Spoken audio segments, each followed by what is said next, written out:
VT Bulletin sponsored by उत्तम Singh academy Rewa. नमस्कार, Vindhya times में आप सभी का स्वागत है। बुलेटिन की खबरों के साथ हाजिर हुए हैं। बात कर लेते हैं पहली खबर की।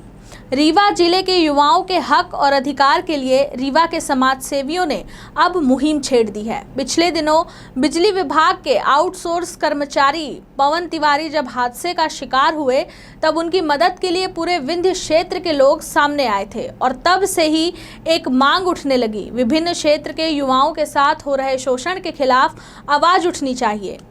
समाजसेवी और देवतालाब विधानसभा के कांग्रेस नेता कुंज बिहारी तिवारी ने अपने साथियों के साथ मिलकर रणनीति बनाई और अगस्त क्रांति का आगाज किया। भारी बारिश के बीच रीवा जिले के कोने कोने से आए युवाओं ने रीवा कलेक्ट्रेट में जमकर प्रदर्शन किया।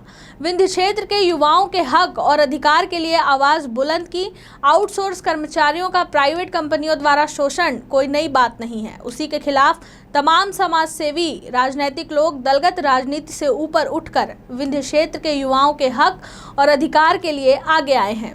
रीवा के विवेकानंद पार्क में भारी संख्या में युवा एकत्रित हुए और वहां से फिर पैदल मार्च करते हुए कलेक्ट्रेट की ओर बढ़े। कलेक्ट्रेट पहुंचते ही प्रशासन द्वारा रीवा कलेक्ट्रेट का गेट बंद करा दिया गया था। गेट पर ही घंटों युवा नारेबाजी की और प्रदर्शन करते रहे। युवाओं की मांग थी कि जैसे आउटसोर्स कर्मचारियों के साथ कंपनी शोषण करती है, उस पर प्रशासन को कदम उठाना चाहिए। पवन तिवारी के लिए प्रशासन ने वैधानिक कार्यवाही की बात कही थी, लेकिन अब तक पवन तिवारी के लिए कुछ नहीं किया, बल्कि आमजन के सहयोग से राशि एकत्र की गई। रीवा कलेक्ट्रेट में मांग पत्र के साथ यह भी बताया गया कि आगे आने वाले भविष्य में बड़े आंदोलन की रूपरेखा तैयार की जाएगी। क्षेत्र के युवाओं के साथ हो रहे अत्याचार के खिलाफ बड़ा आंदोलन किया जाएगा। कि जिस तरह से बेतहाशा बेरोजगारी है और हर जगह बेरोजगार को रोजगार के नाम पे आउटसोर्स, जितने भी यहाँ शासकीय कार्यालय हों या शासकीय काम हों या जो प्राइवेट इंडस्ट्रीज है या ठेकेदार हैं, हर जगह युवाओं को 6-7 हज़ार रुपये में रखा जाता है, क्योंकि उनकी मजबूरी है, उनको घर चलाना है, बच्चों को पालना है, वृद्ध माँ बाप की भी चिंता है। और इस परिस्थिति में अगर किसी को यहाँ रोज़गार मिल भी जाता है, मिनिमम वेज नहीं दिए जाते। अगर किसी तरह से दुर्घटनाग्रस्त हो गए हो तो उनको किसी तरह से सुरक्षा सहायता नहीं दी जाती। आज से पूर्व में भी कई तरह के लोग मर गए बिजली विभाग में, कई अपाहिज हो गए और कई उद्योगों में इस तरह का हो रहा है। अभी आपने पिछले जुलाई महीने में एक बिजली विभाग के आउटसोर्स कर्मचारी पवन तिवारी के बारे में सुना है और आप सब ने, समाज के लोगों ने, यहाँ तक कि जो 50 और 100 रुपये तक सेविंग रखे थे उन्होंने मदद की, लेकिन प्रशासन की तरफ से एक भी रुपए की मदद नहीं की है। हमारी पहली मांग तो है कि युवाओं को यहाँ लोकल जितने भी उद्योग हैं रोजगार मिले, पर रोजगार के साथ उनको सुरक्षा और सम्मान भी मिले, पहली मांग है।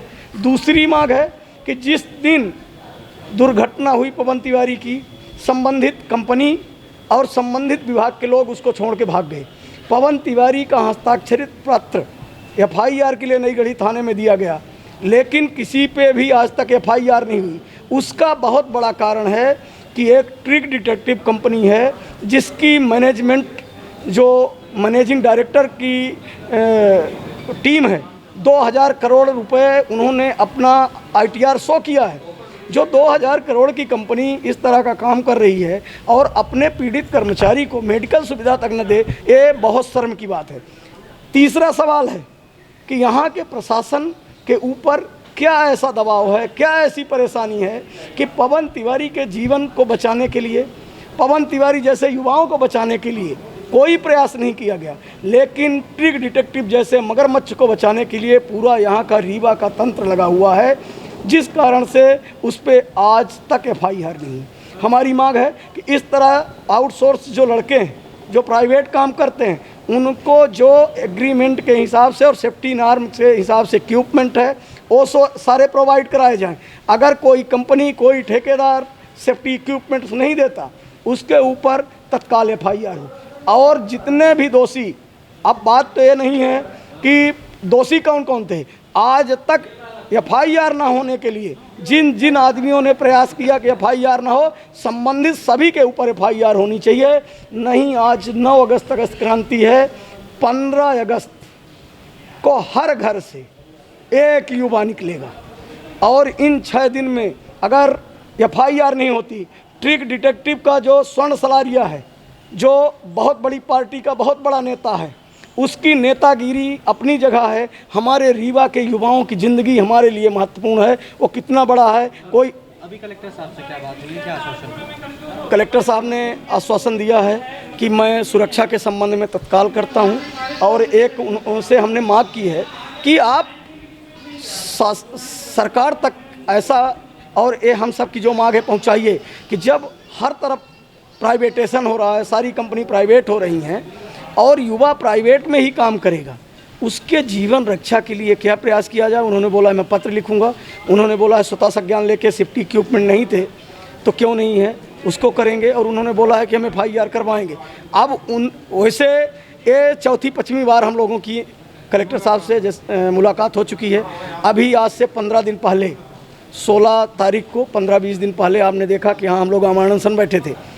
SDM महोदय और सी साहब ने दस्तखत करके दिए कि कार्यवाही होगी, लेकिन कुछ भी नहीं हुआ, क्योंकि आप सब समझ सकते हैं और आप सबसे प्रार्थना है कि आप सभी मिलके ट्रिग कंपनी के मालिक को और उसके मैनेजमेंट को एक्सपोज करिए कि ये इतना बड़ा गरीब आदमी है कि अपने कर्मचारी की दवाई तक कराने का ये प्रयास नहीं किया। यदि कार्यवाही नहीं हुई तो आगे आप क्या करेंगे? इस पूरे मामले पे अगर कार्यवाही नहीं होती तो अगर प्रशासन जितना भी दमन कर ले, हम लोग 15 अगस्त से पूरे रीवा जिले के हर माँ बाप से, हर युवा से प्रार्थना करेंगे घर घर जाके कि अब इस तरह मरने से अच्छा है कि अपने भाइयों के लिए, अपनों के लिए एक इंकलाब खड़ा करने के लिए 15 अगस्त से नई क्रांति का आगाज करेंगे। और वो क्रांति आज से ही शुरू हो गई है।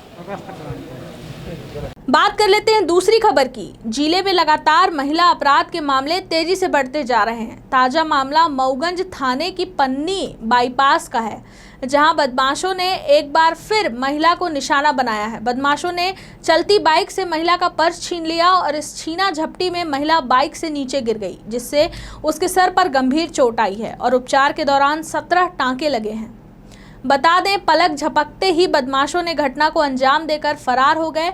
सूचना मिलते ही पुलिस मौके पर पहुंच गई और महिला को उपचार के लिए सामुदायिक स्वास्थ्य केंद्र भेज दिया गया।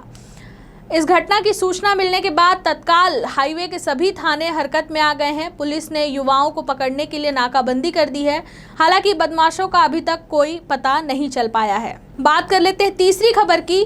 मध्य प्रदेश में सरकार के वृक्षारोपण कार्यक्रम के तहत राज्य के शासकीय विद्यालयों को भी वृक्षारोपण कार्य करने के लिए एक सुनिश्चित बजट दिया गया है। विद्यालय के प्रधानाचार्यों की यह जवाबदेही तय की गई है कि वे ईमानदारी से संपूर्ण बजट को वृक्षारोपण कार्य में खर्च करें। वहीं दूसरी ओर शिक्षक नाम को शर्मसार करने की वारदातें भी सामने आई हैं।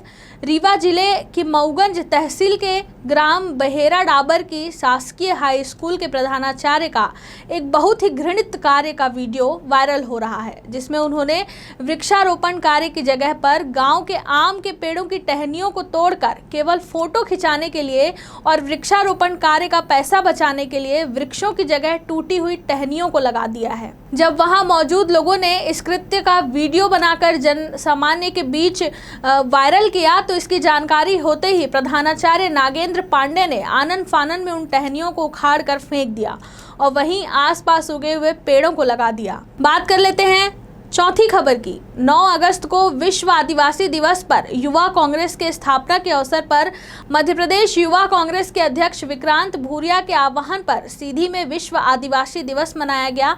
आपको बता दें कि यह उत्सव 3 दिवसीय है। उत्सव के दौरान सीधी जिला अध्यक्ष देवेंद्र सिंह दादू की अध्यक्षता में सिहावल विधानसभा में आदिवासी सांस्कृतिक कार्यक्रम का आयोजन किया गया और शिला नृत्य प्रतियोगिता का भी आयोजन किया गया, जिसमें विजेताओं को पुरस्कार के साथ सम्मान प्रमाण पत्र भी दिया गया। इस दौरान सभी आदिवासी भाइयों ने संगीत और नृत्य का जौहर दिखाया। युवा कांग्रेस अध्यक्ष ने कहा कि इस प्रकार के कार्यक्रमों से सामाजिक सद्भावना को बढ़ावा मिलेगा। सीधी से अभिलाष मिश्रा की रिपोर्ट।